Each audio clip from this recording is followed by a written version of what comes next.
मुसलमानों ने कभी किसी मंदिर को तोड़कर मस्जिद नहीं बनाई। बाबरी मस्जिद और राम जन्मभूमि का फैसला जो भी हुआ हो अलग बात है, लेकिन अल्हम्दुलिल्लाह सुम्मा अल्हम्दुलिल्लाह उस जज ने फैसला सुनाया जरूर। एक पक्ष हिंदू को राम जन्मभूमि की जगह या मस्जिद की जगह उसको दी जरूर, लेकिन अपने फैसले में यह भी उसने इकरार किया है कि हिंदू लोग कहते हैं मंदिर तोड़कर मस्जिद बनाई गई है, लिहाजा हिंदू इस बात को साबित नहीं कर पाए कि मुसलमानों ने इस जगह कभी मंदिर तोड़कर मस्जिद बनाई है। लिहाजा यहाँ शुरू से मस्जिद थी, 1949 तक इसमें नमाज पढ़ी जाती थी। मंदिर तोड़कर मस्जिद का बनाना हिंदू पक्ष की तरफ से साबित नहीं हो सका।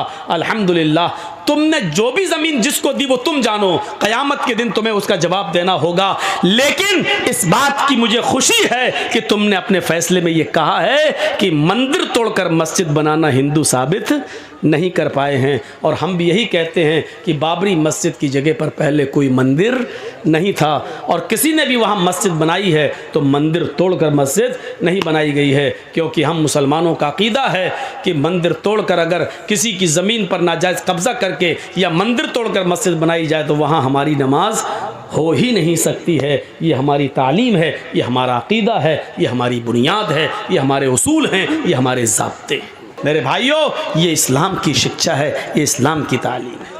हज़रत उमर फ़ारूक यरूशलेम की तरफ सफ़र कर रहे हैं, बैतुल मक़दिस फ़तह कर लिया जाता है, बैतुल मक़दिस फ़तह कर लिया जाता है, बैतुल मुक़द्दस को आज़ाद कर लिया जाता है।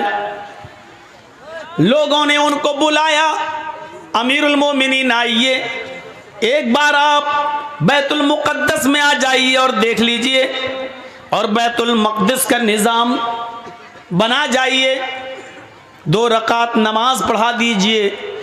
हज़रत उमर को बड़ी खुशी हुई कि आज बैतुल मक़दिस को आज़ाद कर लिया गया है। हज़रत उमर फ़ारूक बैतुल मुक़द्दस की तरफ जा रहे हैं अपने चंद साथियों के साथ। रास्ते में यरूशलेम पड़ता है। जब यरूशलेम से गुजर रहे थे तो वहाँ ईसाइयों की एक बस्ती थी। उस ईसाइयों की एक बस्ती से गुजर रहे थे, वहीं आज़ान का वक्त हो जाता है। उसी बस्ती के अंदर ईसाइयों का एक गिरजा था जिसमें ईसाई इबादत करते थे। हज़रत उमर फ़ारूक के एक साथी ने आज़ान दी। हज़रत उमर फ़ारूक रज़ियल्लाहु ताला अन्हु के एक साथी ने जब आज़ान दी तो हज़रत उमर फ़ारूक ने सारे सहाबा से कहा तुम वज़ू बना लो। वज़ू बनाने के बाद नमाज पढ़ने का टाइम आया तो वो ईसाई अपनी बस्ती से निकलते हैं, हज़रत उमर फ़ारूक के पास आते हैं और कहते हैं अमीरुल मोमिनीन आप नमाज कहाँ पढ़ेंगे, आपकी नमाज का वक्त आ गया है। इंसानियत देखिए। हज़रत उमर फ़ारूक ने कहा इसी जंगल में, इसी बस्ती में हम नमाज पढ़ लेंगे, चादरें बिछाएंगे और यहीं नमाज पढ़ लेंगे। उन ईसाइयों ने कहा नहीं नहीं, हमारा गिरजा खाली है, आप हमारे गिरजा में चले जाइए और नमाज पढ़ लीजिए। अमीरुल मोमिनीन आपके अकीदे के मुताबिक जहाँ मूर्ति होती है वहाँ नमाज नहीं होती है, लिहाजा मेरे गिरजा में मूर्ति नहीं है। हमने ईसा अलैहिस्सलाम का मुजस्समा, उनका स्टैच्यू, उनकी मूर्ति हमने हटा दी है। आप चाहिए, मैंने गिरजा को पानी से धो दिया है, मैंने उसको पाक साफ कर दिया है, आप उस गिरजा में जाकर नमाज पढ़ लीजिए। आपको कौन यहाँ हमेशा रहना है, एक टाइम की नमाज पढ़ना और आगे निकल जाना, बैतुल मक़दिस की तरफ चले जाना है, जाइए नमाज पढ़ लीजिए। हज़रत उमर फ़ारूक ने लोगों से कहा बेचारा अगर ये कुर्बानी दे रहा है तो इस जगह से बेहतर है कि हम किसी बंद जगह पर नमाज पढ़ लेते हैं, चलिए। हज़रत उमर अपने साथियों को लेकर गिरजा में घुस गए। चारों तरफ देखा, कोई ऐसी चीज़ नहीं थी कि जिस चीज़ की मौजूदगी में नमाज न हो, कोई चीज़ नहीं थी। हाँ ठीक है, सब चीज़ें ओके हैं, नमाज हमारी हो जाएगी, तुम्हारी इजाज़त भी है। जैसे सरकार अगर किसी ज़मीन पर नमाज पढ़ने की इजाज़त दे रही है तो वहाँ हमारी नमाज हो जाएगी, क्योंकि सरकार की परमिशन है। अगर किसी आदमी की जगह है और उसकी परमिशन नहीं है तो आप वहाँ नमाज नहीं पढ़ सकते। जब ईसाइयों ने परमिशन दे दी आप हमारे गिरजा में नमाज पढ़ लीजिए, तो नमाज हो जाएगी। हज़रत उमर फ़ारूक उस गिरजा में घुसते हैं, सफ़ें लगा लेते हैं, चटाइयाँ बिछ जाती हैं, सफ़ें लग जाती हैं। जब नमाज पढ़ाने का वक्त आता है, इक़ामत कही जाती है, अल्लाहु अकबर, अशहदु अल्ला इलाहा इल्लल्लाह, अशहदु अन्न मुहम्मदर रसूलुल्लाह, हय्या अलस सलाह हय्या अलल फलाह, क़द क़ामतिस सलातु क़द क़ामतिस सलाह, अल्लाहु अकबर, ला इलाहा इल्लल्लाह। जब इस तरीके के इक़ामत जब कह दी जाती है, हज़रत उमर फ़ारूक क़िबले की तरफ चेहरा करके अल्लाहु अकबर कहने वाले हैं, नमाज के लिए अल्लाहु अकबर कहने वाले हैं। अचानक उनके जहन में कोई बात आती है और वहाँ से निकलते हैं, लोगों चलो हम यहाँ नमाज नहीं पढ़ेंगे। इक़ामत हो गई, तकबीर कह दी गई, लेकिन हज़रत उमर ने क्या कहा, यहाँ से निकलो, यहाँ नमाज नहीं पढ़ेंगे। लोगों ने कहा जब पढ़ना ही नहीं थी तो आए क्यों? कहा बाद में बताऊँगा, चलो। बाहर निकले, फिर उसी जंगल में आ गए, वहीं पर चटाई बिछाई और नमाज पढ़ ली। सफर में थे इसलिए 2 रकात नमाज पढ़ाने के बाद सलाम फेर दिया। ईसाइयों ने रोते हुए कहा, अमीरुल मोमिनीन हमारा जुर्म क्या था, हमने तो खुशी खुशी इजाजत दे दी थी, हमने तो खुशी खुशी इजाजत दे दी थी नमाज पढ़ने की, आप चले भी गए थे अंदर, फिर क्या बात है कि आपने हमारे गिरजा में नमाज नहीं पढ़ी? क्या किसी ने आपको मना किया था या हमारे पादरी ने आपको रोका था? हज़रत उमर कहते हैं नहीं, बल्कि मैं खुद अपनी मर्जी से निकला। कहा क्यों? क्या हमारी इजाज़त नहीं थी या हमारे गिरजा में आपकी नमाज नहीं होती? आपके अकीदे के मुताबिक ज़मीन पाक होना चाहिए थी, मैंने धो दिया था गिरजा।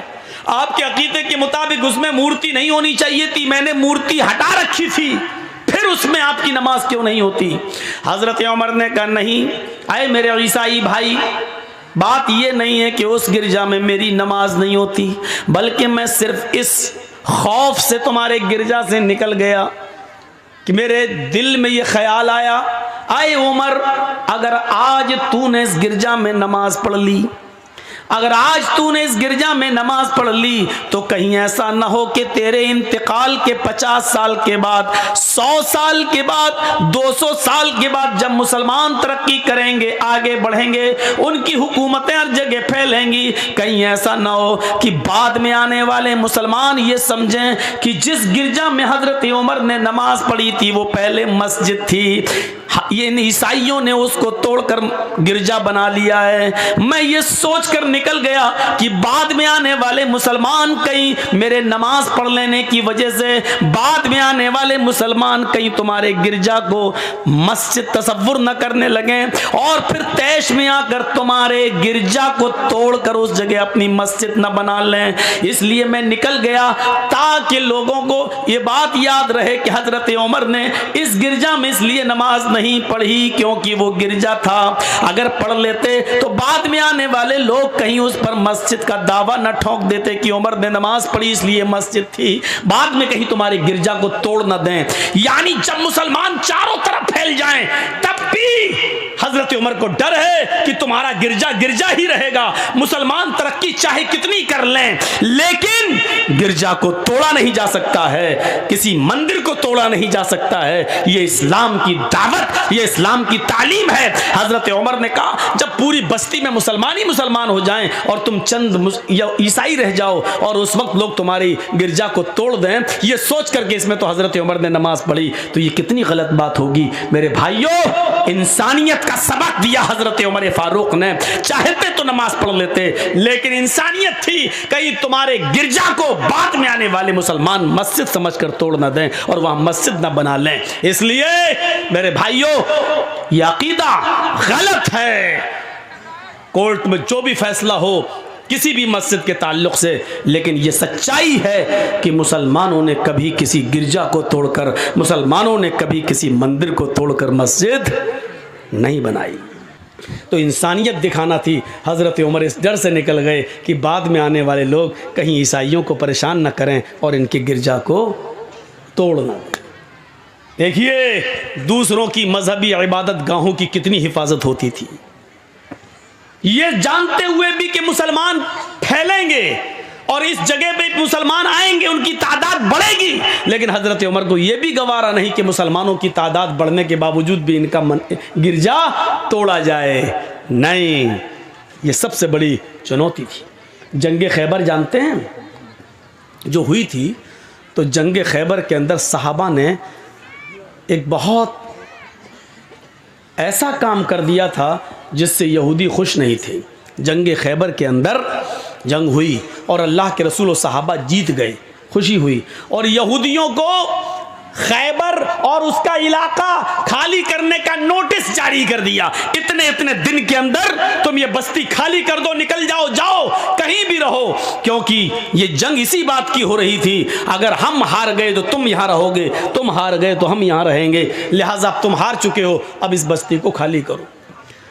यहूदी खुशी खुशी उस बस्ती को खाली करने लगे। कुछ यहूदी अल्लाह के नबी जनाब मोहम्मद रसूलुल्लाह के पास आए।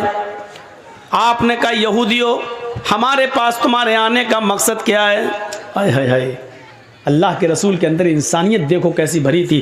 कहते हैं कि अल्लाह के नबी, हम अपनी बस्ती छोड़कर जा रहे हैं, जहां हमें पनाह मिलेगी वहां जा रहे हैं, लेकिन हम आपके पास सिर्फ इसलिए आए हैं, उस जंग के अंदर मुसलमानों ने, आपके साहबा ने बहुत सा माल लूटा है, हमारी बहुत सी चीज़ों को ऊपर कब्जा कर लिया है, हमारे मालो दौलत छीन लिए, हमारे घर मकान छीन लिए।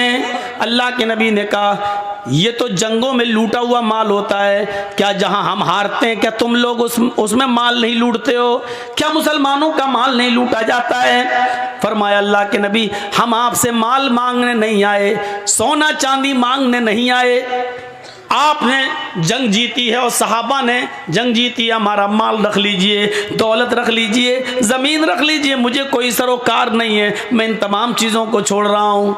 लेकिन आपके सहाबियों ने, आपके साथियों ने उस जंग के अंदर जो माल लूटा उसमें हमारे तौरात के नुस्खे भी हैं, जो हमारी मजहबी किताब है, जो मूसा अलैहिस्सलाम पर नाजिल हुई थी, उन्होंने हमारी किताबें भी ले रखी हैं, उन्होंने तौरात भी अपने पास रख ली है, तौरात भी हमसे छीन ली है। तो घर का जब सारा सामान लूटा गया तो उसमें हमारे घर की किताबें, तौरात जो हम आसमानी किताब मानते जो मूसा पर नाजिल हुई, इन्होंने हमारी उन किताबों को, उस तौरात को भी ले रखा है। हम चाहते हैं कि हमें हमारी किताब मिल जाए, हम चाहते हैं कि हमें हमारी तौरात मिल जाए, ताकि हम जिस जगह भी जाएं तो हम तौरात की तिलावत कर सकें। अल्लाह के नबी ने तारे सहाबा को बुलाया और बुलाने के बाद का खबरदार, तुमने जो माल लूटा है उस माल को यहाँ जमा करिए, उस माल को यहाँ इकट्ठा कीजिए, वो सब मुसलमानों में तकसीम किया जाएगा, लेकिन किसी की मजहबी किताब को लूटने का तुम्हें कोई हक नहीं है। तुम्हें चाहिए कि इनके माल और दौलत को लूटते वक्त जो इनकी किताब तौरात तुम्हारे पास आई है, इनकी एक एक किताब तौरात को इनके हवाले कर दिया जाए। ये इनकी मजहबी किताब है जो मूसा अलैहिस्सलाम पर नाजिल हुई है, इनको अपने अकीदे पर अमल करने की इजाजत है, इनको अपने मूसा की लाई हुई शरीयत पर अमल की इजाजत है। मुहम्मदुर रसूलुल्लाह की दुश्मनी इनके साथ, इनके मजहब को लेकर नहीं, इनके दीन को लेकर नहीं, हमारी विचारधाराओं की लड़ाई है, हमारे ख्यालात की लड़ाई है, इनकी मजहबी लड़ाई नहीं है। इन्होंने हमें सताया था, हमारे सहाबा को तंग किया था, इसलिए ये जंग हमने की थी, वरना हम किसी को उनकी मजहबी इबादत से नहीं रोकते हैं। लिहाजा इनकी किताबें वापस कर दो। इंसानियत का ऐसा सबूत पेश किया अल्लाह के रसूल ने कि लूटा हुआ माल तो आपने नहीं दिया क्योंकि वो माले गनीमत है, लेकिन उसमें जो किताबें, जो तौरात अल्लाह के नबी के सहाबा के पास थी, वो एक एक करके वापस करवा दी। और उन यहूदियों ने कहा कि हमने आपसे अच्छा इंसाफ करने वाला आज तक किसी को देखा नहीं है, शुक्रिया आए अल्लाह के रसूल, आपने हमारी किताबों को हमें वापस कर दिया है। यहां से हम अंदाजा लगा सकते हैं मेरे भाइयों, मेरे दोस्तों, कि इंसानियत किस चीज का नाम है।